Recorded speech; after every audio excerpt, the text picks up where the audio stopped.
아멘. 성지 연수는 안 온 사람은 있어도 한 번만 온 사람은 별로 없습니다. 그래서 저도 이렇게 오게 되었는데 너무 감사합니다. 여러분, 무드 없는 사람을 무엇이라고 하는지 아십니까? 무드 없는 사람? 강대영 목사님이 재미없는 사람이라고 그러는데, 무드 없는 사람을 탈무드라고 그럽니다. 그동안 버스 내에서 약 5분 동안 예배를 드려서 특화되어 있어서, 야, 버스 예배에서 이렇게 30분 예배 드리면 이게 가능할까? 다 주무시는 거 아닐까? 그래서 제가 우리 단장님께 제가 5분으로 줄여서 하면 안 되겠습니까? 했더니, 그래도 정식 예배를 드려야 된다 해서 35분 말씀을 준비해 왔는데, 그래도 좀 줄여서 전하도록 하겠습니다. 오늘 제목은 믿으봐라, 이 광야입니다. 광야 학교의 교훈입니다. 왜냐하면 그 예배 순서에 보니까 광야 예배 이렇게 쓰여 있어서 광야에 대해서 설교를 좀 해야 되겠구나, 이렇게 마음을 먹었습니다. 영감의 기자는 부조와 선자 293쪽에 하나님께서 광야를 방황하던 이스라엘 백성을 다루신 기록은 각 시대의 당신의 백성들을 위한 교훈으로, 경고로 가득 차 있다. 광야는 준비 학교였다라고 기록을 하고 있습니다. 광야는 부정적인 의미가 있고 긍정적인 의미가 있습니다. 우리가 아는 것처럼 광야는 귀신들이 사는 곳입니다. 불결한 곳이고 황무한 곳이고 병이 있고 죽음이 있는 곳입니다. 인간을 위협하는 곳이지요. 아사셀 염소를 광야로 보내서 사망케 하는 곳, 그래서 심판하는 곳도 역시 이 광야입니다. 이게 부정의 의미가 있지만 우리가 아는 것처럼 긍정의 의미는, 광야는 거룩한 곳입니다. 왜냐하면 하나님께서 현현하시는 곳이기 때문에 그렇습니다. 알리야에게 까마귀를 통해서 음식을 주시고 모세에게 나타나신 곳, 심리 요한도 유대 광야에서 하나님을 만났고, 예수님마저도 광야에서 40일간 금식 기도하면서 아버지를 만났습니다. 바울이 아라비아 사막에서 하나님을 만난 곳이 곧 광야였습니다. 그래서 전적으로 하나님을 의지할 수밖에 없는 곳, 그곳이 거룩한 곳이고 하나님을 만난 곳입니다. 예수님을 정말 이 기간에 만남으로 해서 또 하나님을 만나는 순례길 되시기를 바랍니다. 저도 이 참여하면서 영적인 분위기로 우리 윤병일 박사님이 잘 인도해 주셔서 너무너무 감사했고, 정말 한국에서보다도 2배 이상 이렇게 개인 기도하면서 지내면서 하나님을 만나달라고 이렇게 간절히 기도하면서, 그래서 좀 만났습니다. 저는 개인적으로. 그래서 눈물도 흘리고, 또 어제 그 안식일 환영 예배에서 우리 윤고의 사모님이 그래 잘 왔다 해서, 이야, 저분을 통해서 하나님께서 나에게 또 저렇게 말씀하시는구나, 이렇게 감동을 많이 받았습니다. 오늘 기억절 말씀입니다. 따라하겠습니다. 이 사람 모세는 온유함이 지면의 모든 사람보다 승하더라. 지면의 모든 사람보다 성하도다. 민수기 12장 3절 말씀. 출애굽기 2장 11절 15절과 25절 본문의 내용을 중심으로 해서 이 내용을 좀 광야 학교의 교훈들을 좀 찾아보도록 하겠습니다. 시간을 줄이기 위해서 출애굽기 2장을 낭독은 생략해 하겠습니다.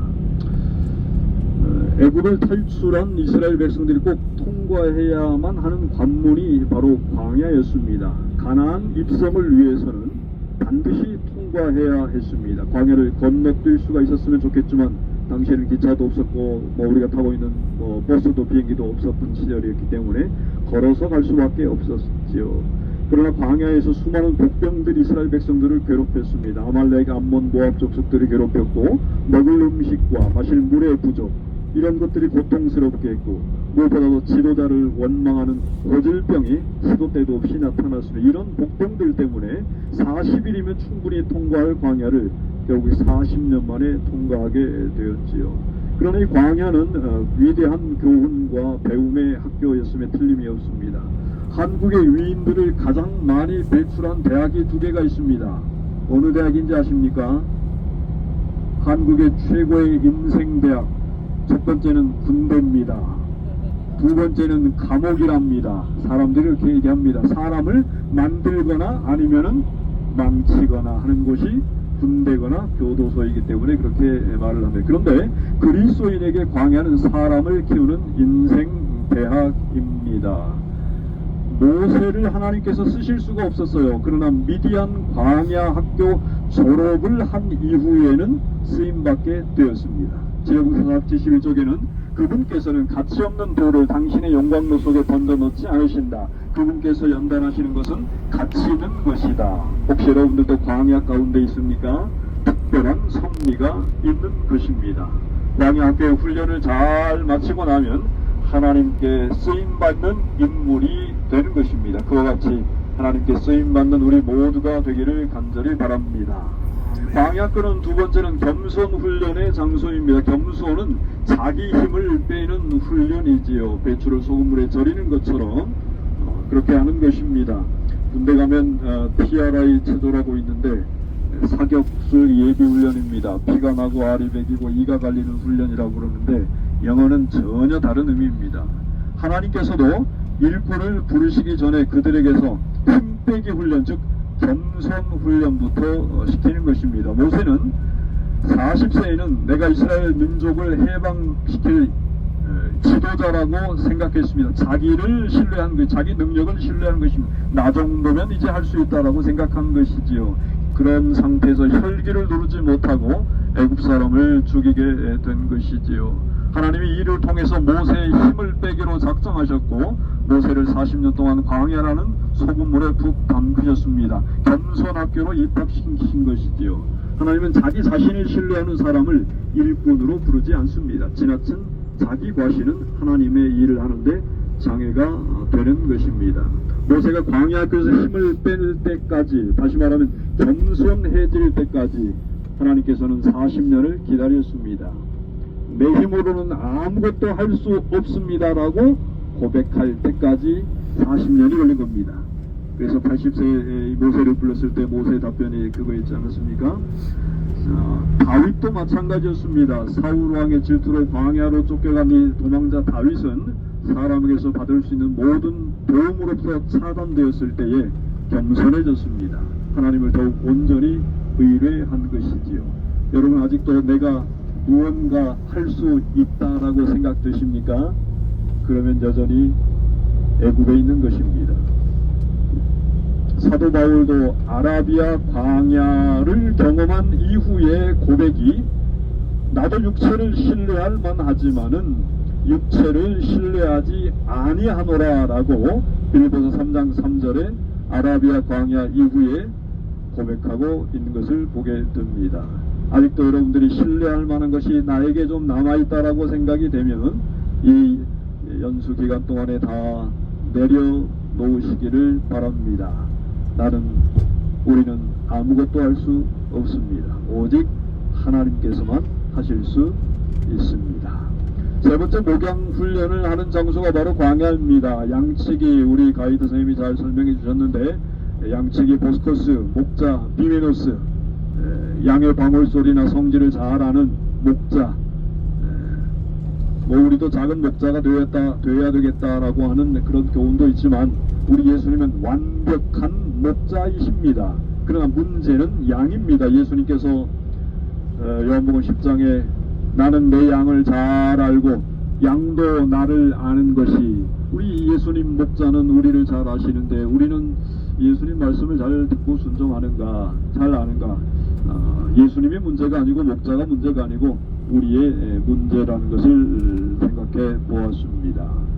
사실 이 목양 훈련을 통해서 모세는 자신을 희생해서 남들을 위해 사는 훈련을 받은 것입니다. 남을 위해서 사는 삶은 애굽의 삶입니다. 남을 위해서 사는 삶이 광야 학교의 삶인 것이지요. 그래서 광야는 타인을 위해 희생하고 헌신하는 삶으로 변화시켜 주시는 곳입니다. 네 번째, 이 광야 학교는 인내심을 기르는 장소입니다. 인내.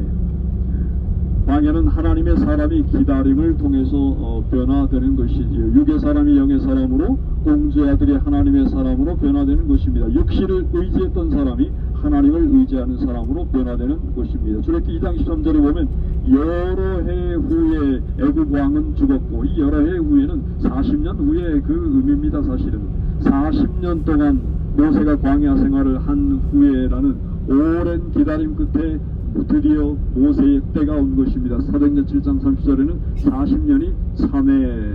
아브라함은 75세에 하나님으로부터 약속을 받았지만 기다리지 못하고 하갈을 통해 이스마엘을 낳았죠. 그래서 지금까지 중동 지역의 전쟁이 끊어지지 않고 있지 않습니까? 우리 한국인의 특성은 제가 공부할 때도 은근과 끈기라고 이렇게 배웠었는데, 이제 한국인의 특성은 전 세계가 하는 것처럼 빨리빨리가 되어버렸습니다. 신호등 바뀌면 빵 누르는 나라는 전 세계에 우리밖에 없는 것 같습니다. 그러니 조급했던 모세가 광야 40년 동안 사실 배웠던 놀라운 교훈 중에 하나는 인내였습니다. 이 사람 모세는 온유함이 지면의 모든 사람보다 승하더라. 온유하다라는 의미는 하나님의 때를 따라 일하고 하나님의 명령에 절대 복종하는 것을 의미합니다. 온유함은 타고나는 것은 아닙니다. 온유함은 야생마가 길들여져서 준마가 되는 것과 같은 것입니다. 이 준마는, 길들여진 준마는 앞에서 적군이 달려와도 주인의 명령이 떨어지기 전까지는 기다릴 줄 아는 말입니다. 아브라함은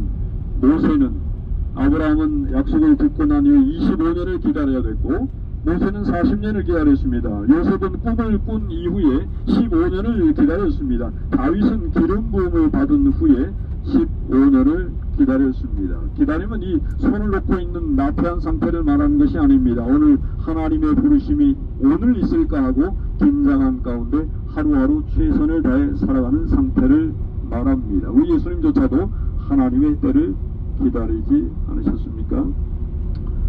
그래서 성경은 계시록 14장 12절에 성도들의 인내가 여기 있나니, 로마서 8장 25절에 참음으로 기다릴지니라. 사랑하는 여러분, 하나님의 약속을 믿고 소망 중에 기다리시기를 바랍니다.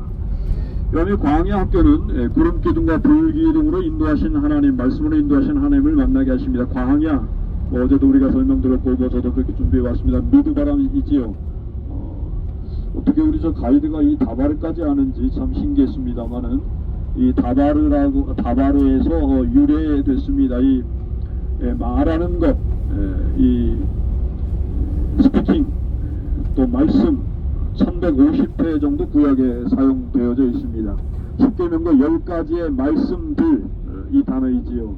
다바르는 여러 가지로 이렇게 번역이 되었는데, 모세오경에서는 주님께서 말씀하셨다, 주님께서 약속하셨다, 주님께서 명령하셨다. 이 로고스, 이 말씀은 첫 번째는 예수님이고 두 번째는 성경 말씀입니다.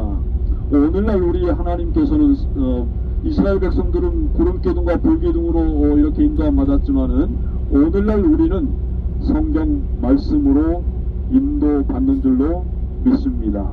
태초에 말씀이 계시니라. 그래서 가장 먼저 아침에 말씀을 봐야 하는 것이죠. 태초에 말씀이 계시니라. 그래서 아무리 우리가 밥 먹고 똥 누고 뭐 별짓 다 해도 성경 말씀을 보지 아니했다라고 하면 아직 주무시고 있는 것입니다. 꼭 하루에 한 구절 이상은 하나님의 말씀을 보시면 좋겠습니다. 여러분, 광야 하면 우리가 잊지 못할 것이 만나입니다. 왜 하나님께서 40년 동안 만나를 먹이신 것입니까? 왜? 광명희 집사님, 왜 40년 동안 하나님께서 2080번에 걸쳐서 안식일에는 만나를 내리지 않으고 6일 동안은 만나를 내렸을까요? 왜 이거 하신 거예요? 몰라요? 예. 신명기 8장 3절에 보면은, 만나를 내게 먹이신 것은 사람이 떡으로만 사는 것이 아니요 여호와의 입에서 나오는 모든 말씀으로 사는 줄을 내가 알게 하려 하심이라. 그래서 만나를 먹을 때마다 사람이 떡으로만 사는 것이 아니요 여호와 입에서 나오는 모든 말씀으로 사는 줄로 알자라는 것이 만나를 먹게 하신 것입니다.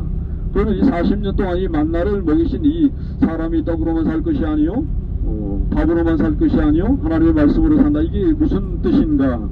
여러 설이 있고 해석이 있지만 가장 좋은 해석은 예수님의 해석입니다. 예수님께서 요한복음 1장 48절부터 51절에 보면은 내가 곧 생명의 떡이니라. 너희 조상들은 광야에서 만나를 먹었어도 죽었거니와 나는 하늘에서 내려온 산 떡이니 먹고 죽지 않는다라고 설명하고 있습니다. 다시 말하면 40년 동안 이스라엘 백성들이 만나를 먹었는데 이 만나는 먹었지만은 그들은 다 죽사망했습니다. 그런데 산 떡이신 예수님은 그 생명의 떡을 먹으면, 예수님을 먹으면, 예수님을 믿으면 영원히 산다라는 것입니다. 그러므로 산떡을 먹으라라는 것입니다. 다른 날 이 산떡이 내리지 않습니다. 월요일 날도 내리지 아니하고 월요일 날도 내리지 아니하고 금요일도 내리지 아니하고 오직 산떡은 안식일에만 내립니다. 생명의 떡, 예수님을 떡을 먹을 수 있는 그 날은 안식일 뿐이다라는 것을 40년에 걸쳐서 가르쳐 주신 것입니다. 마지막으로 이 광야를 지나면 결국 가나안에 입성하게 됩니다. 그러므로 광야 학교는 여러분 소망의 학교입니다. 소망의 학교입니다. 오늘 우리에게도 광야 학교가 있습니다. 통과를 해야만 하는 학교이지요. 개인적으로, 교회적으로, 학교적으로, 연합회적으로 그 광야 같은 세월을 통과해야만 합니다. 모세처럼 다윗처럼 쓰임받는 일꾼이 되기 위해서 또 눈물로 기도할 수밖에 없는 광야를 통과하고 계신 분들이 있을 것입니다. 질병의 광야를 통과하고 있는 분도 계실 것입니다. 나만 늘 암흑 같은 세월을 보내고 있지 않나라는 광야를 통과하고 있을 수도 있습니다. 오늘 우리가 맞이하는 인생의 고난의 광야를 하나님과 함께하며 하나님의 음성을 들으며 즐겨 통과하는 기쁨의 학교, 소망의 학교가 되기를 바랍니다. 아멘. 마지막으로 광야를 어떻게 통과할 것인가? 이 사하라 사막이 발견된 적이 있었다라는 글을 본 적이 있습니다. 사하라의 중심이라고 하는 마을이 있다고 하지요. 레빈이라고 하는 이 탐험가가 발견을 했는데 이곳 사람들은 한 번도 사하라 사막, 사하라도 사막이라고 했는데 한 번도 사막을 벗어난 적이 없었다라고 있습니다. 그래서 부지런히 이렇게 손짓발짓 하면서 왜 한 명도 성공한 사람이 없었느냐, 레빈이 믿을 수가 없어서 아무리 설명을 해도 그들이 얘기하기를 어느 방향으로 가든 결국은 처음 출발한 곳으로 다시 돌아온다라고 얘기했습니다. 그 말이 사실인지 한번 실험해 보기 위해서 직접 북쪽을 향해 걸었고 3일 만에 사하라를 빠져나왔습니다. 그런데 마을 사람들은, 사하라의 중심 마을 사람들은 한 번도 사막을 벗어나지 못했는가. 레빈이 답답한 마음에 이번에는 마을 사람 가운데 청년 한 명을 내리고 청년이 가는 대로 따라갔습니다. 10일이 지났습니다. 열 하루째 되는 날에 어김없이 그대로 원점으로 다시 돌아왔습니다. 레빈이 마침내 그들이 사막을 벗어나지 못한 이유를 알아냈습니다. 바로 마을 사람들이 모두 북극성의 존재를 몰랐던 것입니다. 그래서 그 청년을 데리고, 실험에 참여했던 청년을 데리고 나를 따라오라 하고 북극성을 가리키면서 북극성을 향해서 3일을 걸었을 때에 드디어 사막을 벗어나게 되었다라는 간증이었습니다. 우리 삶도 똑같습니다. 열심히 신앙하는 데늘 제자리일 수 있습니다. 방향과 목적지를 보지 못할 때 그렇습니다. 북극성처럼 함께 하시는 주님을 바라보시게 되기를 바랍니다. 사도행전 7장 38절에서는 이 40년의 광야 생활을 광야 교회로 묘사하고 있습니다. 광야는 교회 생활입니다. 교회 생활도 잘 하시기를 바랍니다. 방향과 목적지를 주님 닮게 두시고 방향과 목적지를 재림 준비해 두고 영혼 구원에 두고 어느 순간에 사막을 통과하게 됨을 그렇게 살다 보면 알게 될 것입니다. 여러분 앞에 광야가 축복이 되기를 바라면서 말씀을 마칩니다.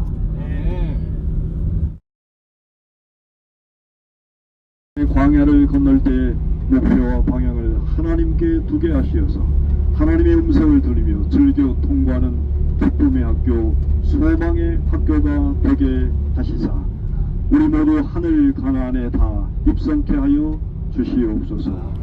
아버지, 오늘도 목에 두고 온 교회와 또 모든 기관들과 성도들과 우리의 가족들과 자녀들을 축복해 주시고 연수에 참여하는 우리 모든 단원들을 일일이 챙겨주시고 이름들로 기억하여 주시옵소서. 우리 가이드 선생님과 기사분과 또 경찰분에게도 하늘의 축복을 허락하여 주시옵소서. 이제는 우리 아버지 하나님의 무궁하신 사랑과 우리 구주 예수 그리스도의 다함없는 은혜로우심과 성령 하나님의 감화 감동하심이 복에 숙인 우리 모두에게 이제로부터 세세토록 함께하여 주시옵기를 주님의 성으로 간절히 기도하옵고 축원하옵나이다. 아멘. 모시리 박시